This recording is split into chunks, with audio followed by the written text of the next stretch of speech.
Hello guys, कैसे हैं आप सब। उम्मीद है आप सब अच्छे होंगे। आज मैंने घर के सारे काम ख़त्म कर कर ब्लाउज़ की कटिंग स्टार्ट कर दी है, क्योंकि मुझे आज बुटीक पर बहुत सारा काम है और आज दीदी लोग नहीं आ रही हैं, इसलिए मुझे घर से ही उसका सारा काम करके जाना है। आधा ब्लाउज़ अगर ऑलरेडी कटे वाले होंगे तो मैं जाते से सिलने लग जाऊंगी और मेरा ज़्यादा टाइम वेस्ट नहीं होगा ब्लाउज़ कटिंग करने में। मैं ब्लाउज़ की कटिंग ब्लाउज़ के नाप से ही करती हूँ। मैं टेप से नाप लेकर अलग लेकर फिर नहीं करती, मैं डायरेक्ट ब्लाउज़ से गिन कर लेती हूँ। ये मुझे इजी लगता है और मेरे लिए ये परफेक्ट होता है। इसमें कुछ भी आगे पीछे होने की या फिर बगल छोटी होना या फिर आस्तीन छोटी होना, ऐसा कुछ भी प्रॉब्लम नहीं होती है।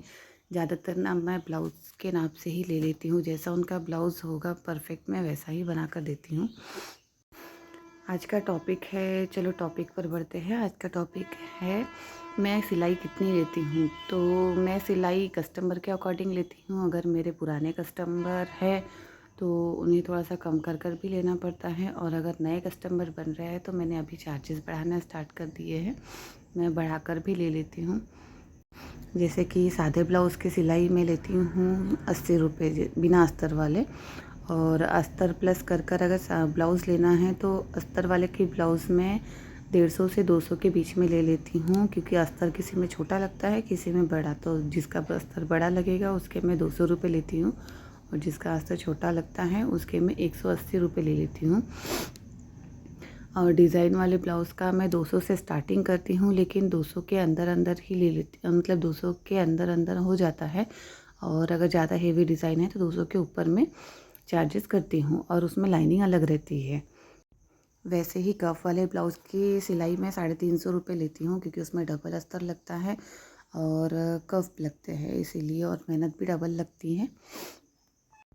मैं ड्रेस की सिलाई लगभग 200 से 250 रुपये ले लेती हूँ सादा वाला ड्रेस की, और लाइनिंग वाले ड्रेस की सिलाई मैं 350 रुपये लेती हूँ। मैं इसलिए ऐसा बोल रही हूँ कि मेरे मार्केट में रेट बहुत ज़्यादा है और मैं बहुत कम लेती हूँ। इसके अकॉर्डिंग मैं बहुत कम लेती हूँ, क्योंकि मार्केट का रेट लेने लायक का मुझे एरिया नहीं मिला।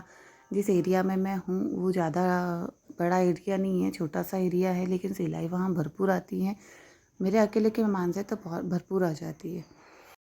मुझे दीदी लोगों की हेल्प लेनी ही पड़ती है। एक दिन अगर वो ना हो तो मुझे बहुत दिक्कत हो जाती है। जैसे कि आज वो नहीं है तो इसलिए मुझे आते से काम पे भिड़ जाना पड़ा। कल का अधूरा काम था, मैंने ब्लाउज़ सिला था सब्यसाची, उसमें आज लटकन लगाने बाकी थे, तो मैं अभी वही बना रही थी, वही बना रही हूँ। तो उतने में कस्टमर आ जाते हैं तो कस्टमरों को भी अटेंड करना पड़ता है। घर के कामों के साथ में बुटीक का काम भी मैनेज करना बहुत मुश्किल होता है कभी कभी, लेकिन कभी कभी इजीली हो जाता है। और जब हमें अच्छे से वर्कर्स मिल जाते हैं तो उतनी प्रॉब्लम नहीं होती है। फिर भी हम सारा काम वर्कर्स के हाथों नहीं छोड़ सकते। मैं उनसे आधा ही ब्लाउज़ सिलवाती हूँ, आधा फिनिशिंग में मैं खुद देती हूँ, क्योंकि मेरे कस्टमरों को मेरे हाथ की फिनिशिंग ज़्यादा पसंद आती है। तो मैं उन्हें ये उम्मीद देकर कि नहीं मेरे प्लस ब्लाउज़ डाला है तो मैं ही सिलूँ, मैं ही नहीं सिलकर किसी और से सिलवाऊँगी, तो ये नहीं करती हूँ। मैं आधा ब्लाउज़ दीदी लोगों से सिलवाती हूँ और आधा उसको मैं कंप्लीट करती हूँ। वैसे ही ड्रेस में प्लाज़ो पैंट वगैरह बनाने की सिलाई मैं 350 रुपये लेती हूँ, क्योंकि उसमें इलास्टिक ऐड होती है। और पैंट की सिलाई भी मैं 350 रुपये लेती हूँ। जो भी ऐसे डिज़ाइनर ड्रेस होते हैं उनकी सिलाई मैं 350 से स्टार्टिंग करती हूँ।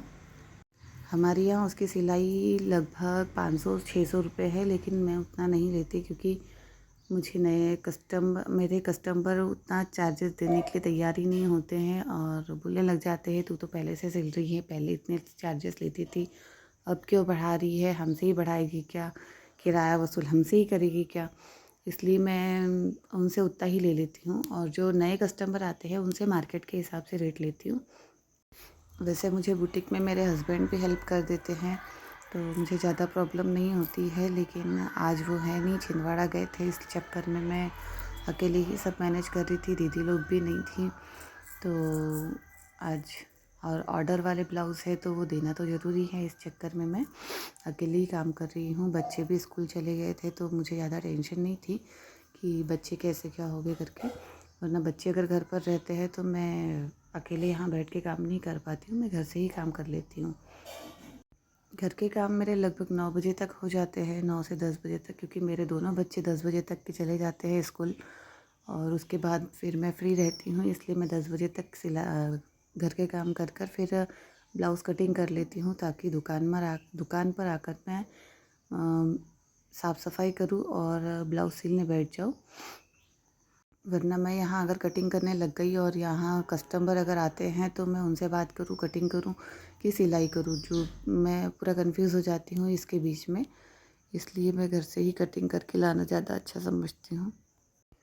मैंने यूट्यूब के चैनल की स्टार्टिंग तो 2 साल पहले ही करी थी। मुझे बहुत इंटरेस्ट था कि मैं यूट्यूब में चैनल बनाऊँ, लेकिन पता नहीं व्यूज़ देखकर मेरा मन कम हो जाता था।